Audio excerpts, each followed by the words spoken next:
After being together for 2.5 years, aspiring artist Ben is going through a breakup with his first real girlfriend Susie.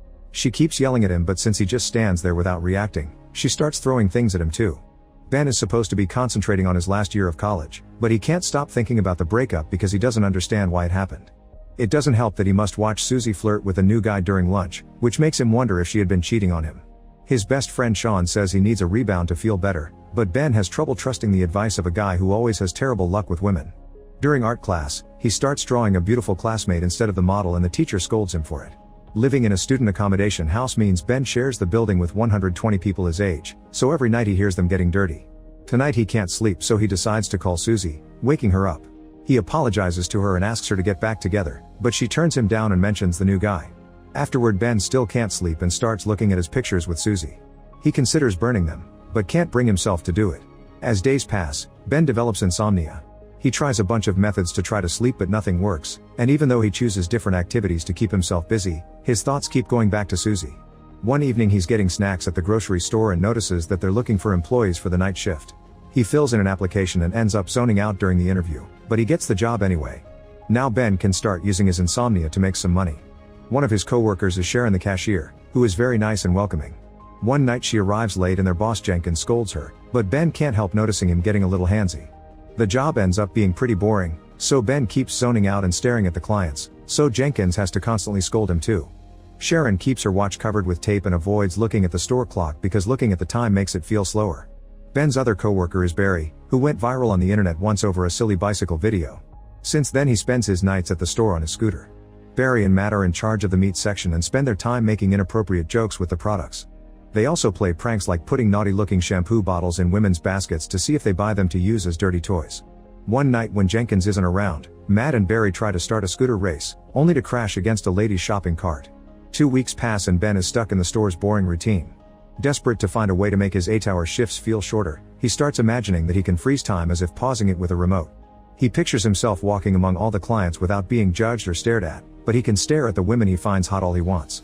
While doing all this daydreaming, Ben also thinks about his past and how he became interested in capturing beauty with his art. When he was a child, his parents took in a foreign student who liked to walk around the house with no clothes on. Seeing her bare form woke something up in him, and back then he wished he could stop time to stare at her forever. Now he keeps imagining how useful it would be to be able to stop time. He could undress the store clients and draw them to his heart's content, admiring their beauty without reservations or judgment. He could fill a whole sketchbook just with random women doing their shopping, and he would make sure to fix their clothes afterward. Ben would also use the chance to play pranks, like putting Jenkins under falling objects. During the day, Sean visits Ben and gets him to talk about Susie, but Ben is tired because he's sharing the same feelings over and over, yet it doesn't help with his heartbreak. Ben and Sean grew up together, and when they were just kids, Sean showed Ben the dirty magazines he found under his parents' bed. This taught Ben a more artistic way of looking at the body and how certain parts looked up close. The boys got wood in their pants from looking at the magazines, so when Sean's mother caught them red-handed, she had thought they were into each other. Sean is a big fan of one-night stands, which he calls having a Natalie. The name comes from a teenage neighbor he knew as a kid, who would take money from guys in exchange for showing them her privates. At the store, Ben is victim of Barry and Matt's dumb pranks. The new employee Brian claims he knows martial arts and cleans by using special poses. When the guys mock him for it, Brian just slaps Matt. Ben is slowly developing a crush on Sharon and even shares his food with her while wishing he could freeze the moment forever. One night Ben is devastated to hear Matt ask Sharon out, and she accepted. Matt starts making dirty noises about his plans for the date, so Ben has to walk away while remembering all the crushes he's had. His first one was a professional runner who he watched at Olympic events. He was attracted to her because she ran barefoot. His second crush was his biology teacher because Ben liked the very tight sweaters and pretty skirts she wore. The biggest crush of all had been a classmate named Tanya. One day she broke her arm and came to class with a cast, so Ben enjoyed watching her struggle with it or find ways to take care of her itch. When Tanya asked him to sign the cast, Ben only drew an X. After the cast came off, her arm was covered in hair and the other boys mocked her for it. Ben comforted her and told her she was still beautiful, so she agreed to be his girlfriend. When Tanya asked him for their first kiss, Ben panicked and told her to meet him the next day. He was hoping that coming to school on a Saturday without anyone around would make the moment more romantic. However, Tanya didn't show up for the kiss and didn't come to class ever again because the family moved out of the country. In the present, Ben and Sean are playing chess and Sean can tell Ben is still not well because he's losing. Ben shares the situation with Sharon and Sean advises him not to lose hope since only one date doesn't mean anything, but Ben knows Sean gets handsy on the first date, so his advice means nothing. The next day when the night shift begins, Matt tells the group all the details about his date with Sharon, including a description of her bare body. The conversation is interrupted by Jenkins, who announces they'll be playing a soccer match against the employees from another branch next weekend. When the day comes, Sharon shows up to support them and Ben has to watch how Matt keeps flirting with her. The other team has nice uniforms and good communication, so Ben's group doesn't have much hope. When the match finally begins, the other team immediately proves to be superior. Ben's group keeps falling and bumping into each other, not to mention Jenkins keeps taking business calls in the middle of the field. Their opponents sometimes play dirty, but the referee doesn't seem to notice and Ben's team has to stop Jenkins from beating him up. Brian is a very bad goalkeeper who somehow manages to make the ball bounce right into his goal area. With 1 minute left, Ben's team is losing 26-0, so Jenkins wants them to at least make one goal before the match ends. According to plan, Ben passes the ball to Jenkins and he kicks it at the goal area, only for the ball to bounce on the metal bar. Matt immediately kicks it and accidentally hits Jenkins' face. Tired of all this clowning, Ben imagines what it would be like to freeze this moment and walk out of the match to avoid the shame. He would stare at Sharon for a second before going for a drink, but the moment would be interrupted by a weird noise. Suddenly a man would run out of the scene, and Ben realizes what a loser he is, that even in his fantasy he can't do things well. Back to the match, Jenkins' nose is heavily bleeding so he needs a doctor. Before driving his boss to the hospital, Matt asks Ben to take Sharon home. However, the duo ends up at a cafe. Ben asks Sharon about her relationship with Matt, but she says they only went to the movies as friends. She's horrified to hear the lies Matt has been saying and explains she's single because her last boyfriend moved to the USA. In return, Ben tells her about Susie. They chat for a while about their life choices, college, and their dreams for the future. Sharon thinks painters are romantic because they can see the beauty in everything. Later, when Ben takes Sharon home, they both feel rather awkward, so their attempt at kissing fails and it ends up being a kiss on the cheek. The following night, Jenkins comes to work with a cervical collar and bandages on his face. He claims he doesn't feel any pain and announces he'll be having a birthday party. Sharon asks Ben to be her date for the party and he agrees. In private, Jenkins tells the boys he wants a dirty dancer for his party and asks Ben to hire one. The next afternoon, Ben asks Sean for help and he agrees as long as he gets to attend the party too. The duo goes to a bar and has a beer while watching the dancer, who is a bit lame. While Sean negotiates with her, Ben can't help imagining Sharon as an exotic dancer too.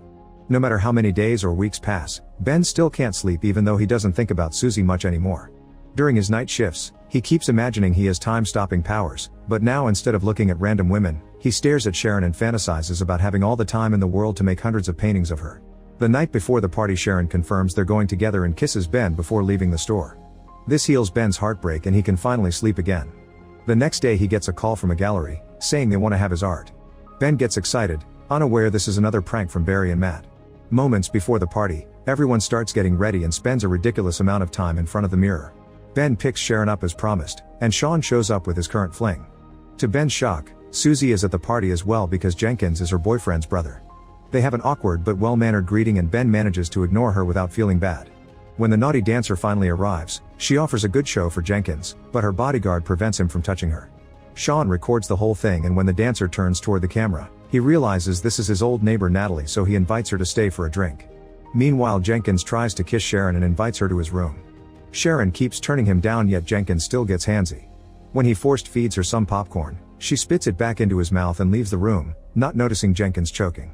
Upstairs, Ben bumps into Susie and she apologizes for everything again. She says she can't stop thinking about him and kisses him just in time for Sharon to see them. Sharon turns around to leave so she doesn't notice Ben pushing Susie off him. When Ben realizes what Sharon saw, he wishes he could stop time or even rewind it to do things correctly. He keeps thinking of something he could say to make her stay, but there's nothing he can do and Sharon leaves the party while Barry slides downstairs in a box. Afterward, Ben goes to Sharon's apartment building, but when she hears his voice she refuses to open the door. Ben waits for another person to come out and sneaks inside to run upstairs to Sharon's apartment. Just like it happened with Susie, he stands there as Sharon yells at him with all the fury of the world. Once again, Ben leaves with a broken heart and nothing to do. The following night, Barry comes to work with a collar because he got hurt during his stunt and Sharon is nowhere to be seen. When Ben goes home, he discovers he has insomnia again. The next Wednesday, Ben goes to the gallery and discovers it all had been a prank. However, the gallery owner still looks at his work and is very impressed, so this time Ben gets a proper appointment. Sometime later, Sharon gets an invitation to Ben's very own exhibition. The night of the event, Sean gets turned down by yet another girl. Ben is happy to see lots of people admiring his work and even gets a card from a gallery owner in New York, but he only has eyes for Sharon's arrival. She's shocked to discover that most of the paintings are of her looking absolutely stunning. Sharon congratulates Ben for his success and explains she got a new job at a travel agency. Ben apologizes about the party incident and Sharon points out the paintings speak for themselves. At that moment Ben kisses Sharon and pretends to stop time, but he leaves Sharon unfrozen so they can go outside. The snow has stopped falling midway and now the couple can kiss with a beautiful sight surrounding them.